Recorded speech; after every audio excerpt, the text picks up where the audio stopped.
Dale, dale, Gigi.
also the cola. Yeah. So too. Well, But now she's I told her she's gonna que le ve. Uy, pero yo no alcanzo, ¿eh? No, que nomás siente el vapor, el calor, Oh, que ya hasta empezar a estar trabajando. sí. Nice. Everything. Thank you. Muy bonito todo. Ya va a empezar a salir el calor. Y dije que lo puso por 3 horas para que se caliente. Oh, sí, porque todo está bien bonito. She said everything is so pretty. Beautiful. You understand bonita? So, yeah, so wow, it's gonna be warm up. It's getting warm up. yeah, Yeah. so just leave that door open tonight. Yeah. Yeah, it's neat. Very, very nice. So they gonna rent this out or this for family? I think this is for, the mother? Yeah. I just came from 2 blocks over. The lady has Parkinson's, her bedroom's at the far back of the house, so they can go to the garage, so she can be close to the car. Yep. Okay, senor. Thank you, John. Mucho gusto. Sí. Very nice setup. Very well. Very well done. Okay, have a good New Year. Bye-bye.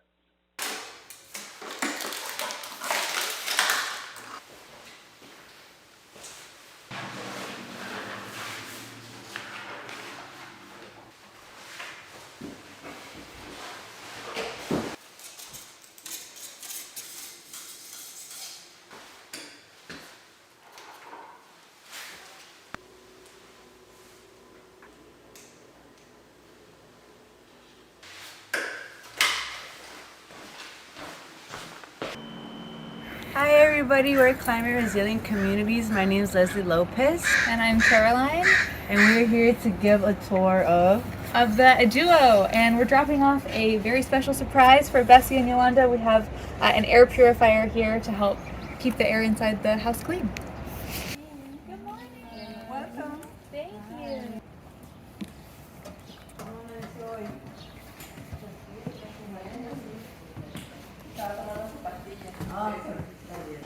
So to celebrate the Aduo finally being done, we brought you a small gift from CRC. So we have here, this is an air purifier to help keep the air inside the house clean. Because here in North Fair Oaks, we're close to the freeway. There's a lot of outside air pollution, especially, think about all the wildfire smoke we've had, especially on those days. Having something like this to keep the inside of the house clean, that way you don't have any like breathing issues or allergies, asthma, those kinds of things. Perfect. Thank you. Yeah. A veces se puede oler el olor de gas y huele bien feo y es muy mal para la salud de uno. So esto nomás le enchufa aquí o en cualquier parte de su casa que le gustaría y esto va a limpiar el aire. Bien, muchas gracias. Claro que sí. So when you're cooking, it's also good to turn on the range hood, which you can do through the microwave here. It basically just keeps the air moving, right? So it also helps with smells and things like that, but it just, that way it gets sucked right up. How do you take it? Ya con mis clientes. Y cuando ya no le está usando, nomás pone aquí para. Sí. She said my mom said when she wears her glasses will be It'll be easier. You could put a sticker on it so it's very easy to see too. Yeah. That's true. Oh, you're right. Y ahí se carga el agua. So this is a heat pump water heater, and we got this for Bessie and Yolanda through Peninsula Clean Energy's Home Upgrade Program. So that's a program that the local energy provider has for income qualified customers to get electric appliances free of charge, and it helps to reduce greenhouse gas emissions, make the home healthier because you don't have as many gas appliances, and also helps save money. So it's a really cool program, and it's really great that we were able to get you guys this water heater through the program. Y esto ayuda a calentar el agua, pero sin gas, no usa gas, todo usa eléctrico. Porque usa los aires de aquí. No les pueden caer, están pequeñitos, pero usan estos para calentar el agua. Donde se baño, cuando andan lavando. Gracias. So hot water is one of the main uses, and then I think the bigger one typically is the air itself. Oh, okay. So even though if she uses here, when she's here all day, you know, she needs to, it's not gonna spend too much. You should feel time comfortable leaving this as Yeah. open as long as you want to, Yeah. because it's much, much more efficient. I installed almost exactly the same model, 4 of them in my house in 2022. And then I was looking at my electricity and gas costs from PG&E, and in just the 3 months of the fall so far, from like September to December, I already saved like $300 on all electricity and gas use. And it's mainly because of these being much better. I used to have a big gas heater myself. Oh, okay. Maybe So- later on I can also apply to this in the. Yeah, so yeah, you could just add these in Because, yeah. anywhere you want, you know. Yeah, But that would be very helpful because, you know, when it's like cold, it's cold, yeah. it really need one of, Yeah. you know, really like a heat. And then when it is warm, hot, then it's like Yeah, desperately hot. Yeah, The yeah. house. This will also do cooling too, yeah. So I'd say if you know from the news that it's going to be cold in the evening, then just leave this on all day. And then it'll keep the room, and then open this door, Yes. open it completely They wide. will go through Oh, it all the main time. house. Okay, yeah. So I do think this will do plenty, but yeah, if you still want more in the bedrooms in the future. Yeah. Carolina and CRC, for the CRC program, I want to give you these for all the appreciation and grateful that we are. Oh, we are just so grateful to have worked with you. Oh, thank you so much. Thank you very much for everything. Le digo que es una bendición. It's a blessing.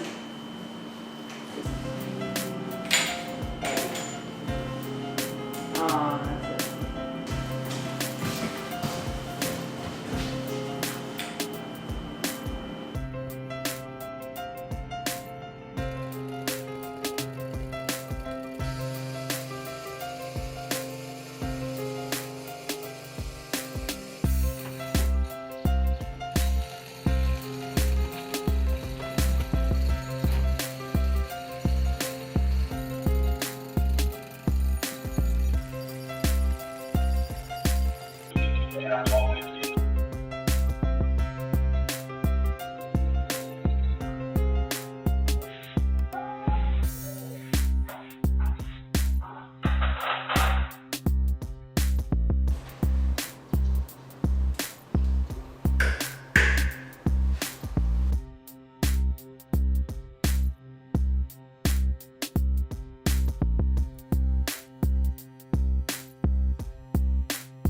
Hi, I'm Dwayne Bay. I'm Ileana Nicholas. I lead the Can Do ADU program, and what we do is help homeowners in East Palo Alto conceptualize their accessory building unit projects. So the City of East Palo Alto has a loan program called the Cal Home ADU/JDU loan program, and it covers construction, it covers the plans and the permits, and any work necessary to build the ADU.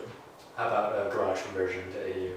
Yes, garage conversions are definitely eligible for the Cal Home program. And that would be $70K? That'll be $70, yes. $70,000. $70,000. If we can get the price of the Duo down to generally 100K or less, then that's just that much more that's handled as part of the cost. In comes the Cal Home support as well, and hopefully that just is more and more people being able to make a garage conversion happen. This is like a crazy opportunity. If you just drive down the street in East Palo Alto, it's like there's so many garage doors just facing. A lot of them, you know, maybe already have a little door in them or something that suggests maybe they're already being used for ADUs. So the idea that you could have something that was safer and that you could just plug into the garage is, I think, very common kind of circumstance. So we've got a few opportunities in the docket, but not quite yet. The North Fair Oaks one we're in is the very first demonstration, but we're hopeful that the second one and the third and fourth and fifth would hopefully be in East Palo Alto. I've also felt like having something that can be pre-built means that it's kind of a showroom by design. So you can see that in a warehouse space where it's being built before, or you can see that at a friend's house or a relative's home. And so to go to something that's a little bit more standardized might also help with word of mouth and just the notion of, okay, I can imagine what that garage conversion actually will look like. I'm also excited about the idea of having the factory in town, because I know when I heard your ideas, I thought that's really cool. And then a little later there's that little cartoon thing, and then like that's like really cool. And then there's like you could go to the factory and see it like being kitted and being put together and start to feel real. And now like standing in the middle of one, it looks bigger and lighter and like everything. So it's like each step along the way has been sort of, whoa, show me more. So I think like just getting one or two in the community, the word of mouth would be really fast.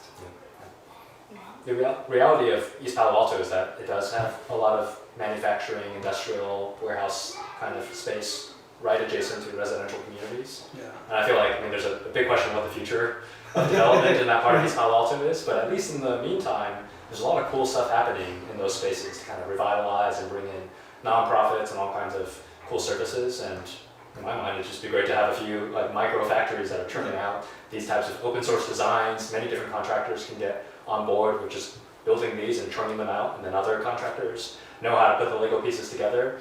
And if the average East Palo Alto resident begins to know that kind of innovation and ecosystem exists, then hopefully that just makes the entire neighborhood, the entire community more amenable to this type of slow densification of suburbia.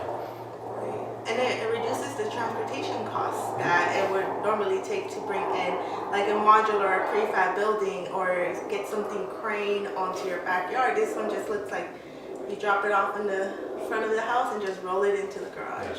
So EPACANDO has had some experience with the full-on modular that has involved cranes and the rigging associated with that. Yes, and there's a lot of coordination and having to ask your neighbors to use some of their space to crane it in. So this one just seems like it sort of reduces that complexity of project planning. This specific iteration was just the backs of trucks. And I think it was basically 4 backs of trucks. Brought everything you see behind us in. Yeah. It's also designed that if you wanted to, everything could Tetris together into one typical 20-foot U-Haul. So that is meant to be a big part of the cost savings and complexity savings. Something I learned, or at least appreciated much more as a result of this process, is the use case. I think I'd always assumed that the typical ADU would be rented out. And that as we talk about the challenges of financing ADUs, that at least is a silver lining that we're starting to find financial instruments that can account for future rental income. But I think the reality in a community like East Palo Alto or North Fair Oaks here is that it's more often than not, or at least more than the average. It's family. It's family. Yeah. And that means that your core issue is really healthy, inhabitable living space. Yeah. And we want to solve that, but then we're going to have to solve that without the benefits of some of those financial instruments. All the more reason for the Cal Home program we've been working on together, and just making sure that the product itself is as inexpensive as possible. If it ends up that you do have family, or you're not getting the kind of rental revenue that you might have projected when you went into the project, one of the keys about the Cal Home loan that the city's offering is that it's a no payment situation. So it's interest bearing, but it just sits there until at some point in the future the property turns over. this is open source. It's an open source concept that would pretty much allow any homeowner who is very interested or knowledgeable in the trades to sort of build it on their own in a sense, right? Yeah, so after this demonstration project, some of my next steps are publishing the 3D model in a Creative Commons license. There are a few platforms online where basically people will be able to download the full 3D model. I'm going to try to put together documentation, like a step-by-step description of all the pieces, of all the video footage and photos I've taken. I'm going to try to create just a massive spreadsheet of every single purchase, and just making that available means that hopefully entrepreneurial local businesses will realize the potential of doing this at scale. And to me, success is I can walk away and in a few years there's half a dozen different contractors that have all slight variations of the same basic Lego design, and that is tapping into all the market needs that exist in a place like East Palo Alto. Right. Job creation. Love it. Well, thank you, Derek. This is amazing, and I can't wait to see more of them in East Palo Alto. Thanks, looking forward to working together on this. Ta-da.